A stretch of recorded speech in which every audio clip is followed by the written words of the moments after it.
He was one of the sons of thunder, a fisherman turned disciple, a man of passion, boldness, and fiery zeal. James the Greater, the brother of John, walked closely with Jesus, witnessed his glory, and drank of his suffering. And James would become the very first apostle to lay down his life for Christ. Today we uncover the story of James the Greater, the first apostle to be martyred. James the fisherman. James was the son of Zebedee, a fisherman by trade, working alongside his brother John and their partners, Peter and Andrew.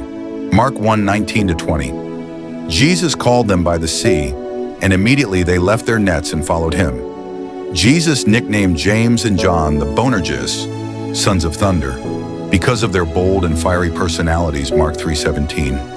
Their zeal was fierce, sometimes misguided, but Jesus would channel that passion for the kingdom. God doesn't erase our fire, he refines it. James among the inner circle. James was not just one of the 12, he was among the three closest to Jesus: Peter, James, and John.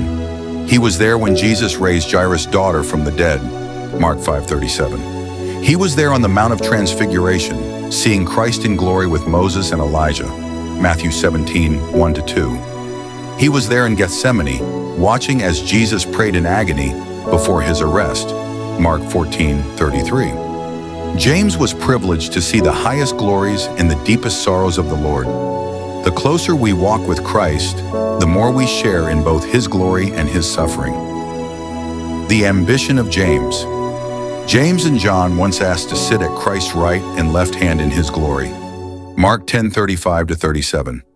Their request revealed ambition, but also a willingness to drink from Christ's cup. Jesus told them, "You will drink the cup I drink and be baptized with the baptism I am baptized with." James would indeed be the first to drink that cup through martyrdom. Following Christ is not about power, but about sacrifice.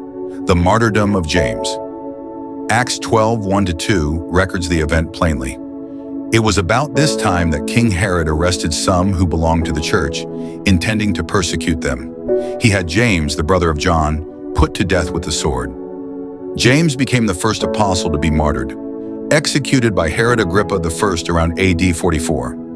Ancient tradition tells us that the soldier who guarded James was so moved by his courage and testimony that he confessed Christ himself and was executed alongside him.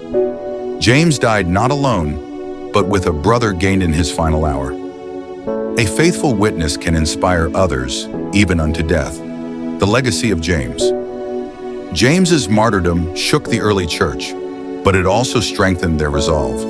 He had walked with Jesus, seen his glory, and sealed his testimony with his blood. Tradition says his body was later taken to Spain, where he became the patron saint of pilgrims. The Camino de Santiago, the way of St. James, still draws seekers today. But beyond tradition, his greatest legacy remains this: James, the son of thunder, thundered once more in silence, his blood speaking louder than his voice ever could. True greatness is not in how long we live, but in how faithfully we finish. James teaches us, God calls ordinary fishermen to extraordinary missions. Passion without Christ can be reckless, but passion in Christ becomes power. Walking close to Jesus means sharing his sufferings as well as his glory. Martyrdom is not defeat, it is victory sealed in blood. A life laid down for Christ never dies, it multiplies. From fisherman to apostle, from son of thunder to faithful martyr, James's life reminds us that boldness for Christ is costly, but worth it. He was the first apostle to fall, but his testimony still stands. James the Greater shows us that true greatness is not in earthly power, but in heavenly obedience. He drank the cup of suffering, but gained the crown of life. His death was not the end of his voice. It was the beginning of a testimony that still speaks. So I ask you, are you willing to drink of Christ's cup? Will your zeal thunder for him? Comment below, share this video, and subscribe for more Bible stories, prayers, and encouragement.